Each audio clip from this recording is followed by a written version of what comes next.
अब हम पढ़ने जा रहे हैं the colonial era in India chapter के नेक्स्ट टॉपिक को। टाइटल है फ्रॉम पैराडाइज टू हेल, यानी स्वर्ग से नर्क तक। यहाँ ये दिखाना चाहते हैं कि बंगाल जैसी अमीर जगह को, जिसे क्लाइव ने धरती का स्वर्ग कहा था, ब्रिटिश पॉलिसीज और ईस्ट इंडिया कंपनी की लालच ने धीरे धीरे नर्क जैसी स्थिति में बदल दिया। सब हेडिंग है डिवास्टेटिंग फेमाइंस। डिवास्टेटिंग फेमाइंस का मतलब है भयानक अकाल, यानी अकाल इतना बड़ा और डरावना था कि उसने लाखों लोगों की जान ले ली और पूरे समाज को हिला दिया। इसमें लिखा है कि 1757 की प्लेसी की जीत के कुछ साल बाद ईस्ट इंडिया कंपनी ने रेवेन्यू वसूलने का अधिकार ले लिया। ये अधिकार उन्हें बंगाल, बिहार और उड़ीसा में मिला, जो इंडिया के सबसे रिचेस्ट रीजन, सबसे अमीर इलाकों में माने जाते थे। रॉबर्ट क्लाइव ने खासकर बंगाल को the paradise of the earth, यानी धरती का स्वर्ग कहा था। कंपनी के एजेंट्स ने वहाँ से मैक्सिमम रेवेन्यू वसूला, लेकिन उन्होंने गवर्नेंस या डेवलपमेंट, यानी प्रशासन या विकास पर लगभग कुछ भी इन्वेस्ट नहीं किया। इसका नतीजा जनता के लिए भयानक परिणाम निकला। 1770 से 1772 में लगातार 2 साल की फसल खराब होने के ऊपर कंपनी ने और भी कठोर रेवेन्यू कलेक्शन टारगेट्स लगाए। बंगाल के किसानों से कहा गया कि उन्हें हाई कैश टैक्स देना होगा, चाहे फसल अच्छी हो या बिल्कुल खराब।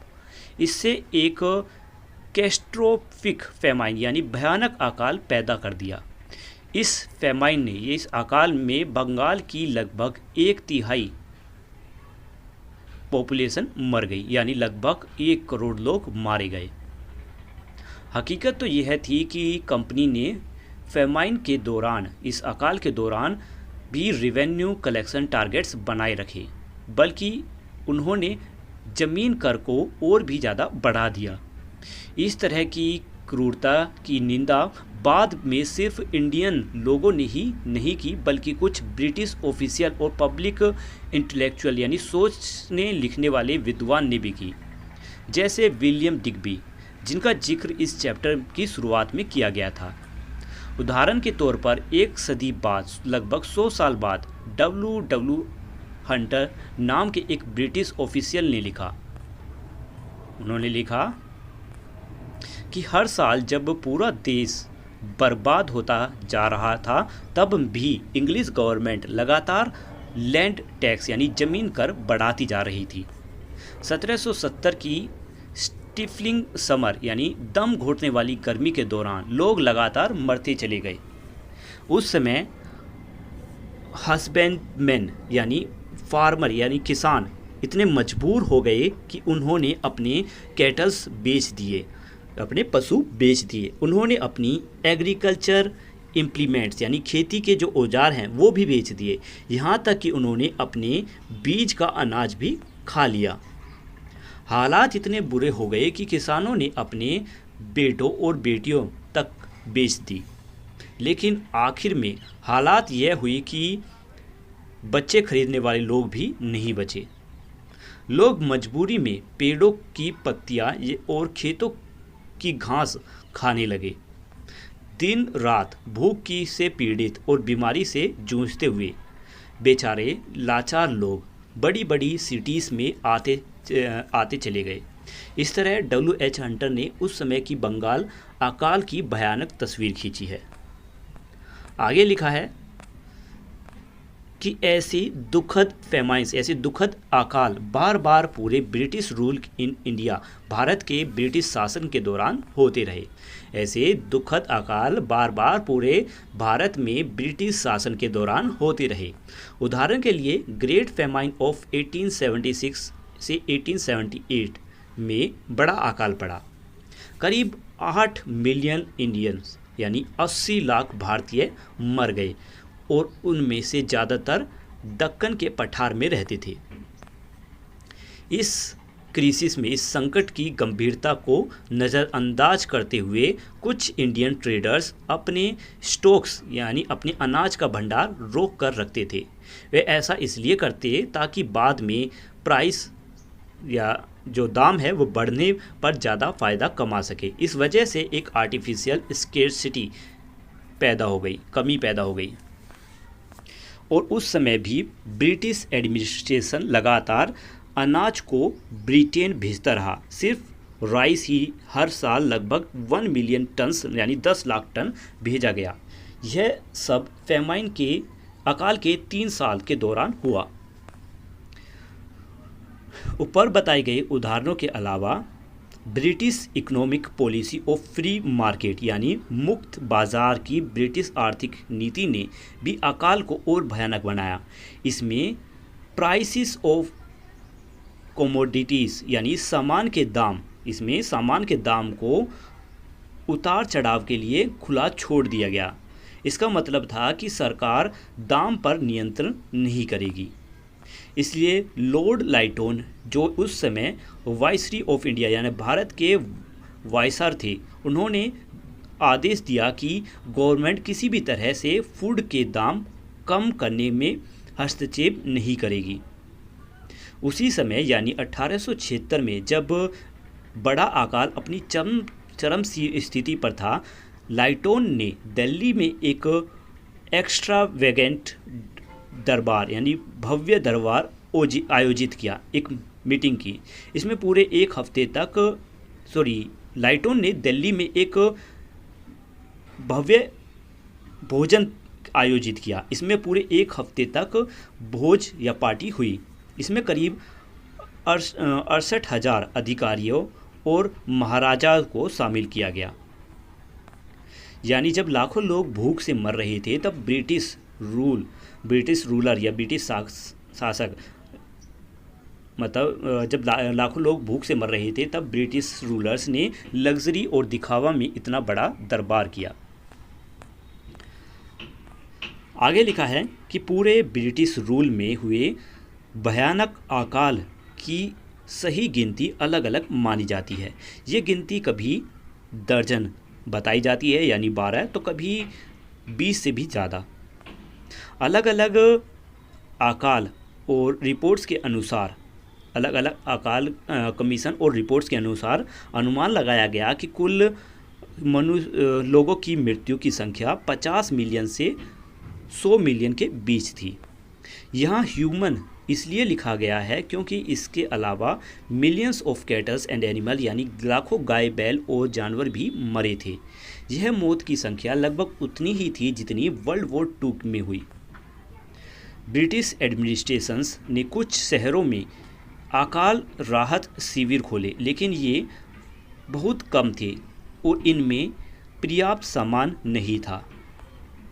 कुछ ब्रिटिश अधिकारियों ने कहा कि अकाल राहत को जानबूझकर बहुत कम रखना चाहिए। उदाहरण के लिए फेमाइन कमीशन ऑफ 1878 से 1880 के दौरान उन्होंने कहा कि अगर हम ये मान लें कि अकाल के समय गरीबों को राहत मांगने का अधिकार है, तो शायद आगे चलकर लोग यह मान लेंगे कि उन्हें हर समय सहायता मांगने का अधिकार है। हमें यह ध्यान रखना चाहिए कि इंडिया में अकाल पहले भी आते थे। इनके कारण होते थे सूखा पड़ जाना, बाढ़ आ जाना, युद्ध अभियान होना और अन्य कारण, लेकिन इतने बड़े पैमाने पर कभी अकाल नहीं हुआ था। कॉलोनियल एरा में इंडिया, भारत खासकर ग्रामीण भारत गहरी गरीबी में डूब गए और फिर कभी रिकवर नहीं हो पाए, सुधर नहीं पाए। मतलब पहले भी भारत में अकाल होते थे, लेकिन ब्रिटिश राज में इनकी तबाही का पैमाना बहुत ज़्यादा था। लाखों करोड़ों लोग और जानवर मारे गए, राहत शिविर कम और अधूरे थे और भारत की गरीबी इतनी गहरी हो गई कि वह लंबे समय तक नहीं सुधर सकी। नेक्स्ट टॉपिक है the drain of India's wealth, मतलब भारत की दौलत की निकासी या भारत की दौलत की लूट। यहाँ ड्रेन का मतलब है भारत से पैसा और संपत्ति लगातार बाहर ब्रिटेन की ओर ले जाना। लिखा है जैसे कि हमने पहले देखा इकोनॉमिक एक्सप्लॉयटेशन ऑफ इंडिया, यानी भारत का बहुत ज़्यादा शोषण हुआ ब्रिटिश कॉलोनियल पॉलिसी की बुनियाद पर। 1895 में यूएस हिस्टोरियन और पॉलिटिकल साइंटिस्ट ब्रूक एडम ने लिखा कि बैटल ऑफ प्लेजी के कुछ ही समय बाद बंगाल प्लंडर यानी बंगाल की लूट का धन लंदन पहुंचाना शुरू हो गया। इसका असर तुरंत दिखाई दिया और सभी विद्वानों की राय है कि इंडस्ट्रियल रिवॉल्यूशन लगभग 1760 में शुरू हुई। एडम लिखते हैं कि शायद पूरी दुनिया के इतिहास में कभी भी किसी इन्वेस्टमेंट में से इतना फ़ायदा नहीं हुआ जितना फ़ायदा ब्रिटेन को इंडिया यानी भारत की लूट से हुआ। प्लंडर्स का मतलब है लूटना।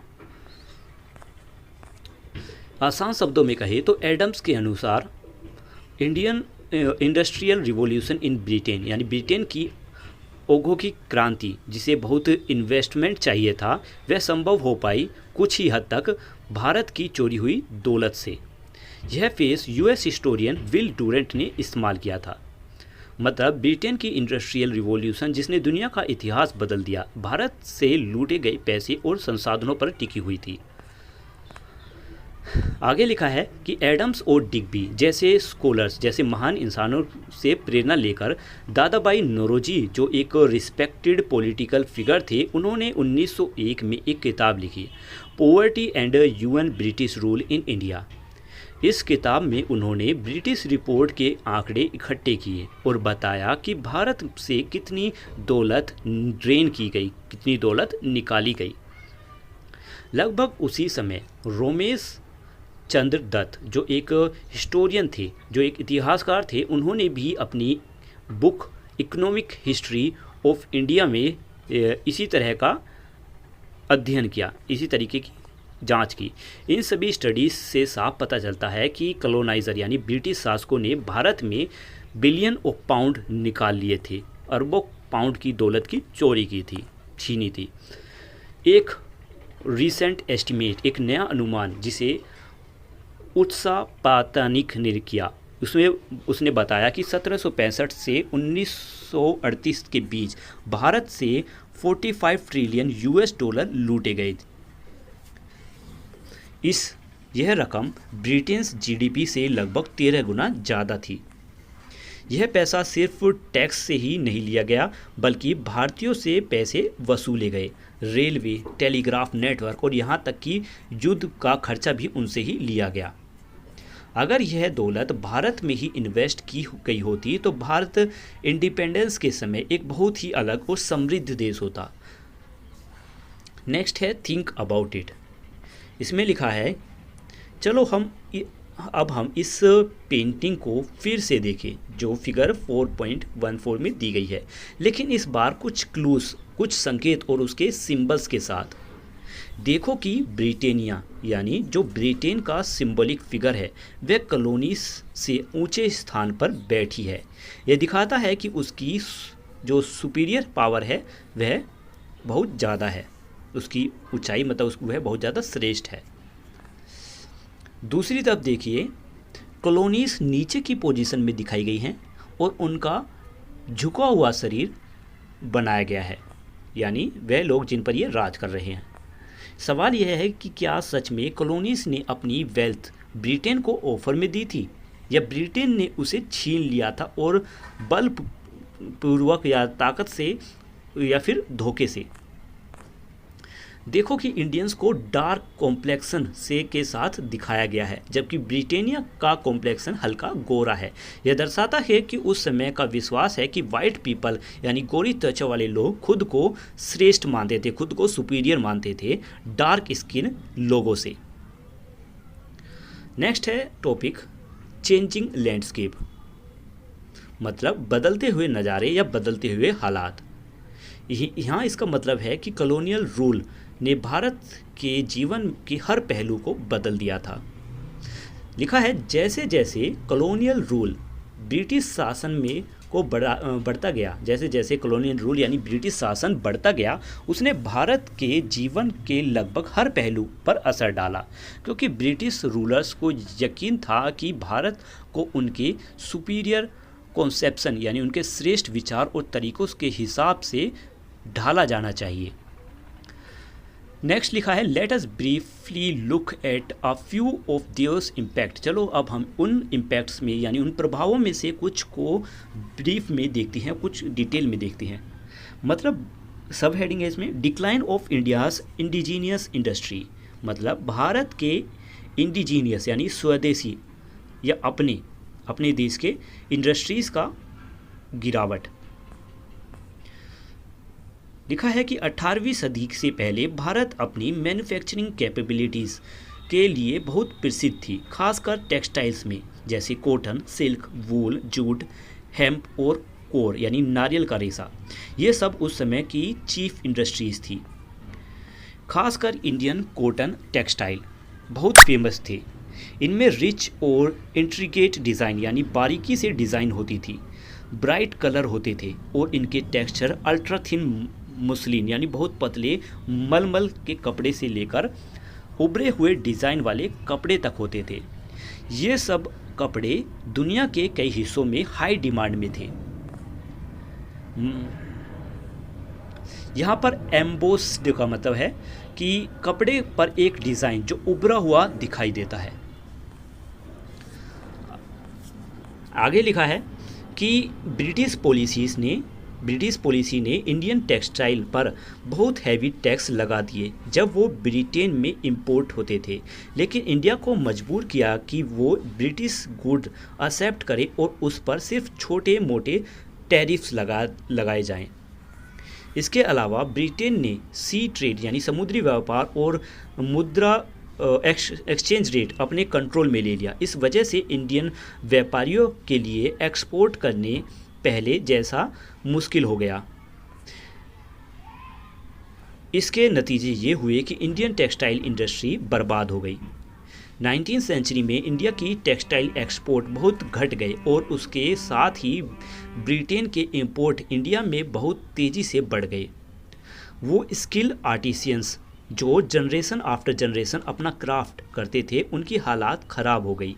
वो गरीबी में चले गए और मजबूर होकर केवल गुजारे लायक खेती करने लगे उस लैंड पर जिसमें पहले से ही बहुत ज़्यादा टैक्स लगाए गए थे।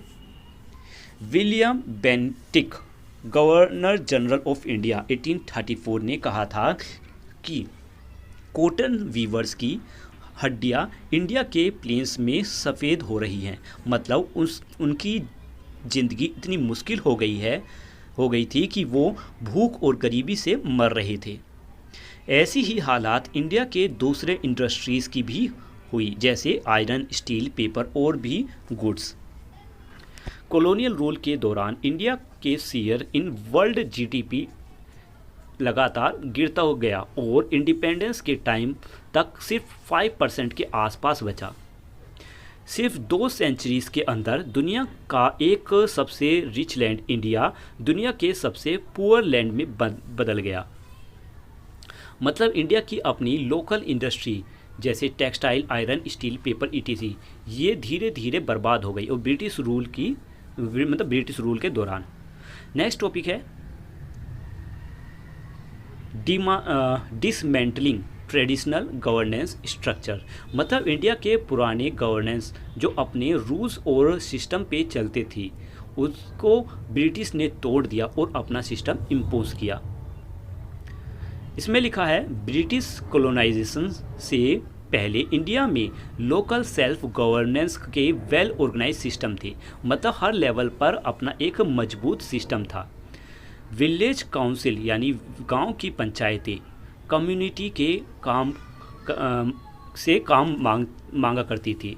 डिस्प्यूट यानी जो लड़ाई झगड़े होते थे उनको सोल्व करती थी और पब्लिक वर्क जैसे इरिगेशन, रोड बनवाना, ऑर्गेनाइज ये सब कामें करती थी। रिलीजियन किंगडम यानी स्थानीय राज्य के पास भी कॉम्प्लेक्स एडमिनिस्ट्रेटिव स्ट्रक्चर थे जो कई सेंचुरीज में डेवलप हुए थे और लोकल नीड्स और कंडीशन के हिसाब से काम करते थे। चार्ल्स मेटकैल्फी 1830 के एक्टिंग गवर्नर जनरल ने इस सिस्टम की एफिशिएंसी यानी कार्य क्षमता को एक इम्पोर्टेंट स्टेटमेंट में डिस्क्राइब किया। उन्होंने लिखा, उन्होंने कहा कि विलेज कम्युनिटीज़ छोटी छोटे रिपब्लिक्स हैं जिनके पास अपनी ज़रूरत की लगभग सब चीज़ें होती हैं। मतलब जब बाकी सब कुछ ख़त्म हो जाता है तब भी विलेज कम्युनिटी टिकी रहती है। एक के बाद एक वंश गिरते रहती हैं, एक के बाद एक वंश ख़त्म हो जाता है, रिवॉल्यूशन आते रहते हैं, लेकिन विलेज कम्युनिटी वहीं की वहीं बनी रहती है। मतलब ये वो विलेज कम्युनिटीज़ का यूनियन है जिसमें हर विलेज अपने अपने अपने आप में एक छोटी राज्य है। इसी ने सबसे ज़्यादा कंट्रीब्यूशन किया है इंडिया के लोगों को बचाव करने में, टिके रहने में। मतलब इसकी छोटी सी समरी ये है कि ब्रिटिश रूल से पहले इंडिया के पास एक strong local self governance system था जिसमें विलेज अपने आप में छोटी रिपब्लिक्स की तरह चल रहे थे। हर विलेज अपने डिस्प्यूट्स, अपने जो लड़ाई झगड़े हैं उनको सोल्व करता था, अपनी ज़रूरत पूरी करता और अपनी अथॉरिटी रखता। ये सिस्टम इतना स्ट्रॉन्ग था कि डायनेस्टीज़ और रिवॉल्यूशन बदलते रहे पर विलेज अपना स्ट्रक्चर मेंटेन करता रहा। मतलब पंचायत वगैरह ये सभी चीज़ें बनी रही। नेक्स्ट है ब्रिटिश द्वारा पारंपरिक शासन व्यवस्था का विनाश। इसमें लिखा है ब्रिटिश शासकों ने भारत की इन स्वदेशी शासन व्यवस्थाओं को योजनाबद्ध तरीके से नष्ट कर दिया। उनकी जगह उन्होंने सेंट्रलाइज्ड ब्यूरोक्रेसी यानी नौकरशाही बनाई जिसका मुख्य उद्देश्य सिर्फ टैक्स वसूलना और कानून व्यवस्था बनाए रखना था, ना कि जनता के भले के लिए काम करना।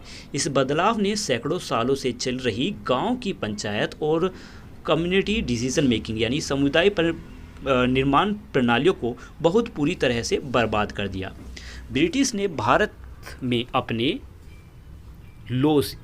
लॉ यानी अपने नए कानून लागू किए। इन कानूनों ने उन रिवायती या परंपरागत कानून को नज़रअंदाज कर दिया जिन पर भारतीय समाज पीढ़ियों से चला आया था। ऊपर से तो इसे मॉडर्नाइजेशन बताकर लागू किया गया, लेकिन असल में यह भारत की ज़रूरतों के हिसाब से बिल्कुल भी उपयुक्त नहीं था। इसका नतीजा यह हुआ कि साधारण भारतीय लोग न्याय व्यवस्था से कट गए। अदालतें अब ऐसी जगह बन गई जहां जाना बेहद महंगा, समय बर्बाद करने वाला और उलझाऊ था। साथ ही मुकदमेबाजी एक विदेशी भाषा में चलती थी जिसमें आम भारतीय जिस मुकदमे को आम भारतीय समझ नहीं पाता था क्योंकि कोर्ट में सब इंग्लिश में बोला जाता था। मतलब ब्रिटिश शासन में भारत की अपनी मजबूत, सस्ती और स्थानीय ज़रूरतों पर आधारित शासन व्यवस्था को तोड़कर उसकी जगह भारी भरकम विदेशी और जनता से दूर ढांचा थोपा गया। आगे लिखा है transforming Indian education creating brown Englishman, यानी भारतीय शिक्षा का रूप बदलना, ब्राउन इंग्लिशमैन तैयार करना। मतलब ब्रिटिशर ने शिक्षा का इस्तेमाल ऐसा इंडियन वर्ग बनाने के लिए किया जो दिखने में तो इंडियंस हो लेकिन सोचने, समझने और व्यवहार में बिल्कुल इंग्लिश जैसी हों, अंग्रेज जैसी हों। शिक्षा एक ताकतवर साधन बन गई ब्रिटिशर्स के लिए ताकि वे इंडियंस की एक नई क्लास तैयार कर सके जो ब्रिटिश इंटरेस्ट की सेवा करे, ब्रिटिश हितों में सेवा करे। पहले के समय में भारत में अलग अलग प्रकार की शिक्षा पद्धति थी जैसे पाठशालाएं, मदरसे, विहार और शागिर्दी के रूप में। ये अलग अलग तरीके की शिक्षा व्यवस्थाएं थी। ये संस्थान केवल व्यवहारिक ज्ञान, प्रैक्टिकल नॉलेज ही नहीं बल्कि सांस्कृतिक मूल्य, कल्चर वैल्यू और ट्रेडिशन यानी परंपराओं को भी जाना करती थी। यहाँ तक कि 19वीं सेंचुरी की शुरुआत में ब्रिटिश रिपोर्ट्स में लिखा गया कि पूरे भारत में लाखों गांव की स्कूल थे जैसे कि बंगाल और बिहार में 1830 तक लगभग 1 से 1.5 लाख स्कूल थे। इन स्कूलों को बच्चों को पढ़ाना, लिखना और मैथ्स सिखाया जाता था, वह भी बहुत सस्ते और सरल लेकिन असरदार तरीके से, इफेक्चुअल तरीके से यानी असरदार तरीके से। भारत की शिक्षा के इतिहास में एक बड़ा मोड़ आया 1835 में जब ब्रिटेन हिस्ट्री और राजनेता थॉमस बी मैक्सवेल ने अपने मशहूर दस्तावेज, अपने मशहूर documents minute on Indian education में लिखा। इनमें इसमें मैकाले ने माना कि उसे संस्कृत और या अरबी की कोई जानकारी नहीं है। फिर भी उसने यह दावा किया कि यूरोप का ज्ञान, यूरोप की नॉलेज भारत की नॉलेज से बहुत ज़्यादा श्रेष्ठ है। मैकाले ने लिखा, मुझे ऐसा कोई ओरिएंटलिस्ट यानी भारतीय विद्वान नहीं मिला जिसने यह ना माना हो कि एक अच्छी यूरोपीय लाइब्रेरी ही केवल एक सेल्फ भारत और अरब की पूरी साहित्य परंपरा से कहीं अधिक मूल्यवान है, बहुत ज़्यादा कीमती है। इसलिए भारतीयों को ब्रिटिश शिक्षा दी जानी चाहिए और उनका मकसद होगा ऐसे इंडियंस बनाना जो खून और रंग से तो इंडियंस हो, लेकिन टेस्ट और ओपिनियन यानी विचार और मोरल्स यानी नैतिकता और बुद्धि में पूरी तरह हमारे जैसे हों, हम ब्रिटिश जैसे हों। कुछ बड़े ब्रिटिश ओरिएंटलिस्ट जो इंडियन कल्चर और लैंग्वेज के समर्थक थे, उन्होंने कहा था कि भारतीय स्टूडेंट्स को अपनी भाषाओं में ही पढ़ाने दिया जाए, लेकिन मैकाले की जो पॉलिसी है उसको बढ़त मिली और धीरे धीरे भारत की ट्रेडिशनल स्कूल गायब होने लगे। इंग्लिश एक प्रेस्टाइज लैंग्वेज बन गई, यानी अंग्रेज बोलने वाले जो ऊंचा माने जाते थे क्योंकि वह कॉलोनियल रूल यानी अंग्रेज हुकूमत से जुड़े थे। इससे भारतीय समाज में एक स्थायी विभाजन हो गया। एक तरफ इंग्लिश एजुकेशन एलाइट्स यानी पढ़ने लिखने अमीर वर्ग के लोग थे, तो दूसरी तरफ मैसेस यानी आम जनता। नई शिक्षा प्रणाली ने न्यू एजुकेशन सिस्टम ने कई कॉलोनीज मकसद पूरे किए। इसमें इंडियन क्लर्क और छोटे ऑफिशियल्स की एक बड़ी संख्या तैयार हुई। ये लोग ब्रिटिश एडमिनिस्ट्रेशन के निचले पदों पर काम करने लगे और वह भी ब्रिटिश अफसरों के मुकाबले बहुत कम खर्चों पर, बहुत कम वेतन पर। इस नई शिक्षा नीति ने भारत के ट्रेडिशनल नॉलेज और अथॉरिटी के सोर्सेज को किनारे कर दिया। नतीजा यह हुआ कि कई पीढ़ियाँ, कई जनरेशन ऐसी बनी जो अपनी कल्चरल हेरिटेज यानी सांस्कृतिक विरासत से कटी हुई थी, यानी अपनी सांस्कृतिक विरासत लगभग भूलती जा रही थी। नेक्स्ट टॉपिक है reshaping economic structure to serve imperial needs, यानी आर्थिक ढांचे को बदलना ताकि साम्राज्य की ज़रूरत पूरी हो। यानी ब्रिटिश हुकूमत ने भारत की अर्थव्यवस्था को ऐसे ढाला कि वह उनकी ज़रूरतों के हिसाब से काम करे। इसमें लिखा है कि ब्रिटिश ने भारत की अर्थव्यवस्था को बदल दिया। पहले भारत की इकोनॉमी सेल्फ सफिशिएंट थी, जिस खेती के साथ साथ कारीगरी और छोटे उद्योग भी चलते थे, लेकिन अंग्रेज़ों ने भारत को रॉ मटेरियल सप्लायर बना दिया, जैसे कॉटन, जूट, इंडिगो वगैरह, ताकि ब्रिटेन की फैक्ट्री चल सके। साथ ही भारत को मजबूर किया गया कि वह ब्रिटिश गुड्स खरीदे। इस आर्थिक बदलाव से टेक्निकल डिटेल्स में जाए बिना चलिए रेलवे नेटवर्क का एग्जाम्पल लेते हैं। रेलवे को अक्सर कॉलोनियल ब्लेसिंग कहा जाता था। रेलवे से लोग आपस में जुड़े जरूर और भारत का अंदरूनी बाजार जुड़ गया। रेलवे से लोग आपस में जरूर जुड़े और भारत का अंदरूनी बाजार जुड़ गया, लेकिन रेलवे का असली मकसद था अंदरूनी हिस्से से रॉ मटेरियल्स पोर्ट्स तक ले जाकर विदेश भेजना। दूसरा, ब्रिटिश गुड्स पूरे भारत में आसानी से पहुंचाना। रेलवे रूट्स बनाते समय भारत के पुराने व्यापारिक रास्तों को नज़रअंदाज किया गया। रूट्स ऐसे बनाए गए जो केवल ब्रिटिश कॉलोनियल इंटरेस्ट यानी आर्थिक हित को पूरा करें। रूट्स ऐसे बनाए गए जो केवल ब्रिटिश के आर्थिक हितों को पूरा कर सकें। रेलवे का एक और बड़ा मकसद था ब्रिटिश आर्मी को जल्दी जल्दी एक कैनोटमेंट यानी छावनी से दूर जगह भेजना, अगर कहीं रिबेलियन या युद्ध छिड़ जाए। भारत में रेलवेज का निर्माण अंग्रेजों का गिफ्ट नहीं था।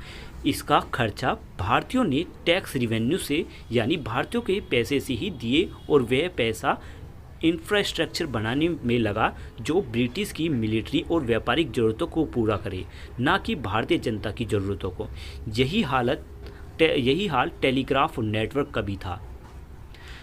कॉलोनियलिज्म यानी अंग्रेजी शासन का पूरा एडमिनिस्ट्रेटिव खर्चा भी भारतीयों पर ही डाला गया। ब्रिटिश एडमिनिस्ट्रेशन, उनकी मिलिट्री और ब्रिटिश अधिकारियों की आलीशान लाइफस्टाइल, सब का पैसा भारतीयों से टैक्स से भरा गया। सीधे शब्दों में कहे तो भारतीयों ने अपनी ही गुलामी का खर्चा खुद उठाया। नेक्स्ट टॉपिक है अर्ली रेजिस्टेंस मूवमेंट यानी शुरुआती विरोध आंदोलन। यानी ब्रिटिश राज की शुरुआती समय में ही भारतीयों ने कई तरीकों से उनका विरोध किया। सब हेडिंग है चैलेंजिंग कॉलोनियल अथॉरिटी यानी औपनिवेशिक सत्ता को चुनौती देना, यानी ब्रिटिश अथॉरिटी के खिलाफ खड़ा होना। लिखा है इंडियन ब्रिटिशों के लिए इतनी बड़ी वेल्थ, नेचुरल रिसोर्सेज और ह्यूमन रिसोर्सेज का सोर्स था कि उन्होंने भारत को the jewel in the crown of the British Empire कहा, यानी ब्रिटिश साम्राज्य का ताज का हीरा। ब्रिटिशर्स को दावा था कि भारत हमेशा ब्रिटिश साम्राज्य का हिस्सा रहेगा।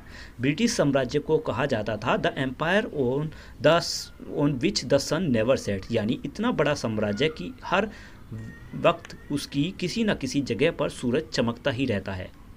लेकिन भारत पर ब्रिटिश कब्जा शुरू होते ही रेजिस्टेंस मूवमेंट, विरोध आंदोलन की शुरुआत हो गई। भारतीयों ने इस खुद घोषित गेस्ट यानी ब्रिटिश हुकूमत को भगाने की कोशिश शुरू कर दी।